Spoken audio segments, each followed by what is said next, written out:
Dun, dun, dun, dun, dun. Kingdom Rush.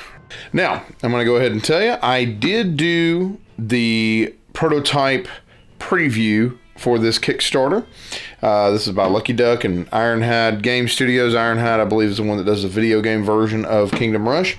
Kingdom Rush is one of my all-time, if not my favorite, tower defense game for iOS and I think Android and what have you.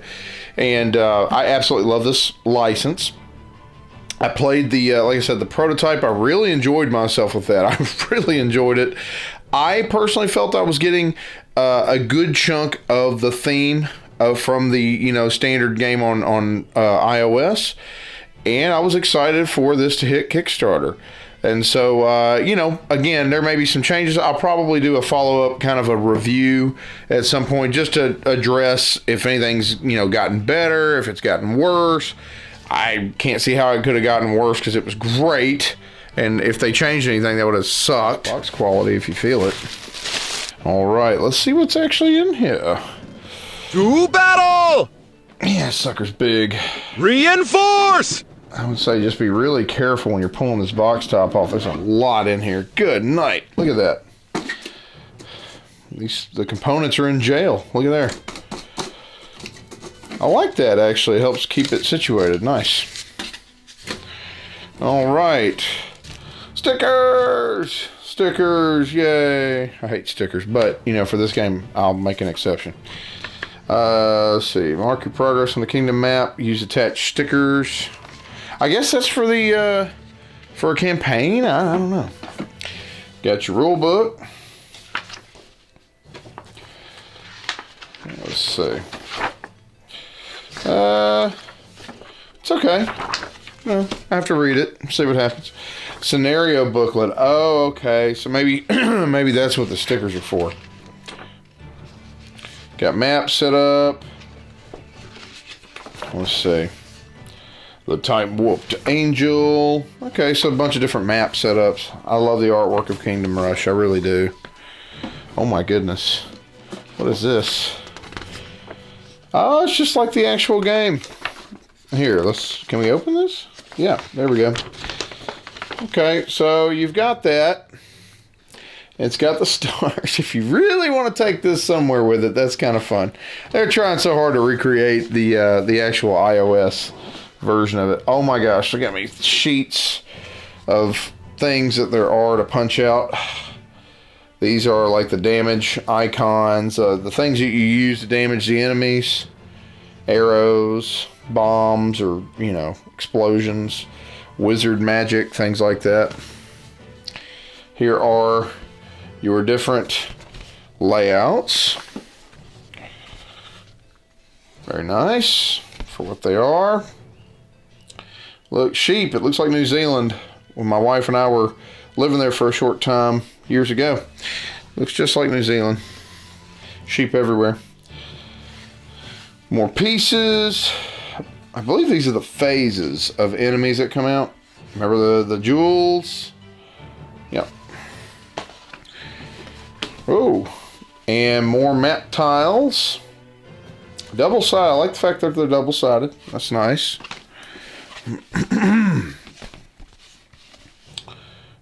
All right. Man, it's a lot of the same to some extent. But it gives you a lot to work with, which is good. Look at the little windmills. Oh, that's a big one. That's a lot of space there. More, magic icons. And you see how the Tetris-looking shapes, I guess they're called polyominoes. Is that what they're called? And depending on what kind of cannon that you use, or what kind of tower, I should say, and how you've upgraded it, it will also change the style of shape you use against the enemies. And then, of course, you've got some of your dealios for your characters.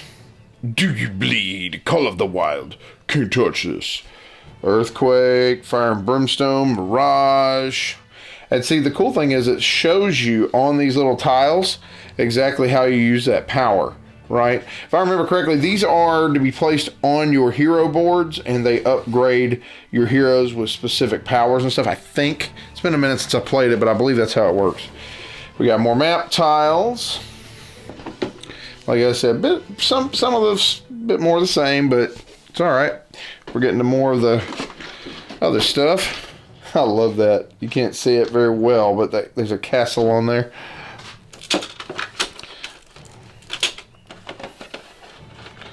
Wow, they have made a massive...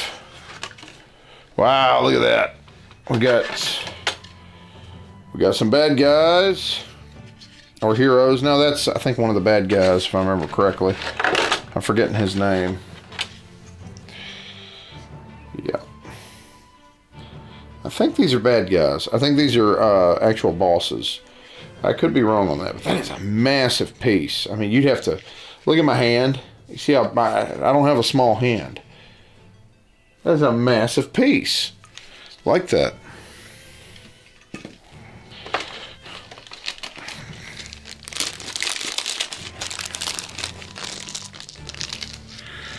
You got your little soldier icons. You got your little soldier meeples. Reinforce! You know, and things like that. I love that. I love the Kingdom Rush theme. I just love the fact that it has all those fun little movie quotes and things like that in it. Now, oh, look at the kitty cat. Meow, meow, take me home, meow. Nah, we're good. Got your heroes here. The sculpts are very nice. Pretty well done.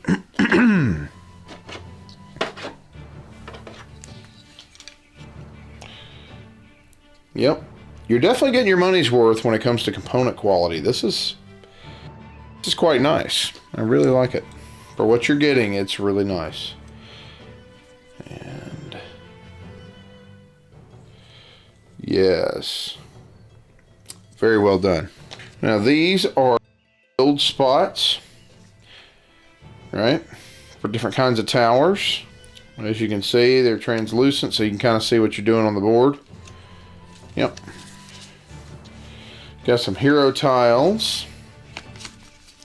And I can't remember what these are for. I think these may show whether or not you've activated your hero or what have you that turn. I cannot remember. Here's some extra tiles, I guess, to throw on the board to kind of make it the way you want to. You know, so that's cool. So you've got some reference cards here, which, okay, very happy about. I love reference cards, player aids, things like that in games, as you know. If you're a fan of this channel at all, I harp on all sorts of reviews. But the guy's name is Lord Blackburn. That's cool. I like having reference cards. Makes it so much easier to play. The mage. And then helper cards, magical resistance. I love this.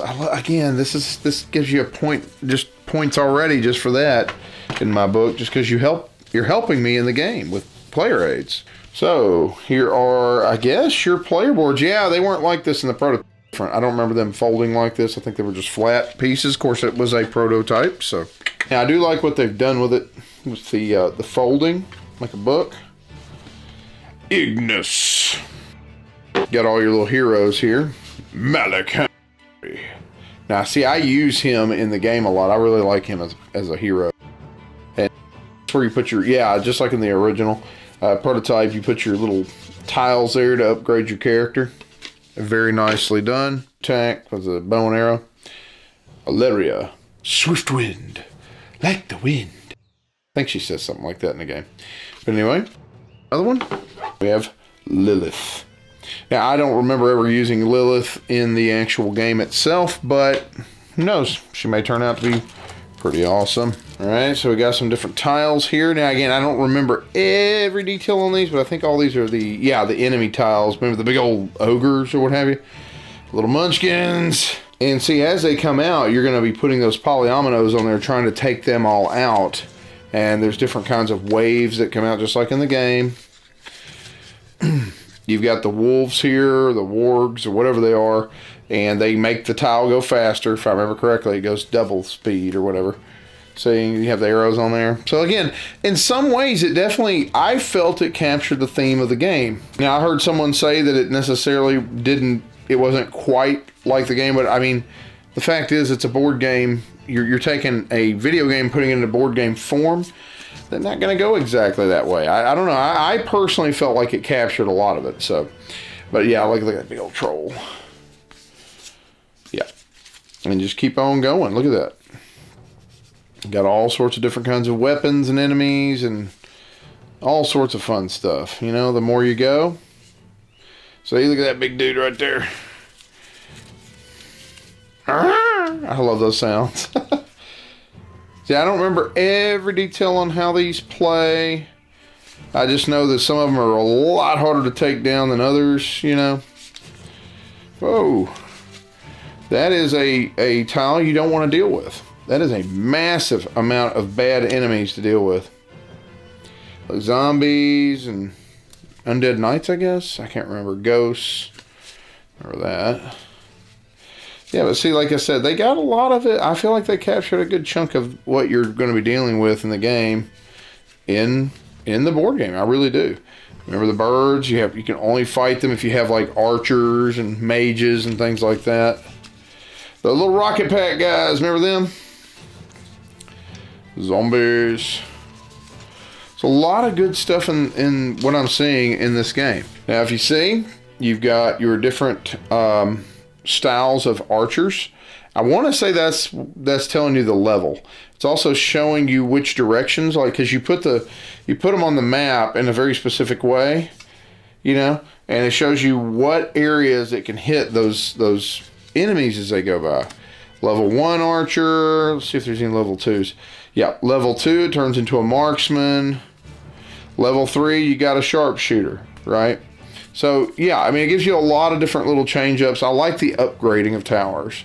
You got a level 1 mage, level 2, and then you got a wizard, and then he quotes Gandalf. And then you got level 1 the artillery basically, or what have you. No, level 2 is artillery, but the bombs, you know. And then howitzer, I think, comes out. Yeah, the howitzer, level 3. And then the militia, one of my favorite troops in the whole game. The militia. And then you level 2 them. And then they turn into knights. I especially like the Crusaders and, which one is it? There's so many different Kingdom Rushes. They got the Ranger hideouts. Look at that. Arcane Wizard. The Big Bertha. These level 4s. I like those. Very powerful towers. The Holy Order. That's right. The Crusaders. The Musketeer Garrison. Oh, I love that. The Sorcerer Mage. Tesla. And Barbarian Hall. I love these guys because they throw axes. See? I love them in the game. But yeah. Now, I can't recall what these might be for, honestly. I really don't. Maybe it means total destruction of something. I don't know. But, okay, if there are no hordes between Lilith and spawn point 3, she moves to it, finish the round. If at the end the kingdom survives, you win. I have no idea what these tiles are for. I just can't remember. Maybe they're for the campaign. I don't know. But I'll show them to you a little bit. There's a way to take down Blackburn or whatever his name is. Ugh. Medusa.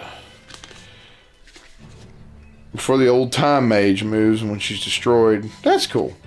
After hordes advance. Man, before Lord Blackburn moves. Gale Force wins. Players must pass all their soldier type towers this turn. Oh, so these are like, you know, different kinds of sequences and events that can happen. Okay. Some of them anyway. Ugh, she's ugly. Yikes. Scary. Okay, special condition. And basically you also have these trays, which I thought was quite ingenious for what it was. But you're going to be sliding these across, you know, like the map. And you're going to be putting these little characters in there, right? And they just slide on the board real easily. And I like how this is done. It makes it so easy. And look, you got a little hole in the bottom. And you're able to push that out, right? And once you defeat them, you get that. You get a gem. So it's cool. I really like how the style of this game is. It was one of my favorite prototypes I ever played. I am very excited to get this to the table again sometime soon. With with everything going on, it's harder to get things to the table fast. But you know, this may be pushed to the front of the line. Well, not to the front, but close top 3. Anyway, thank you so much for watching the Dice Odyssey unboxing of Kingdom Rush Rift in Time. You have a blessed day, and game away.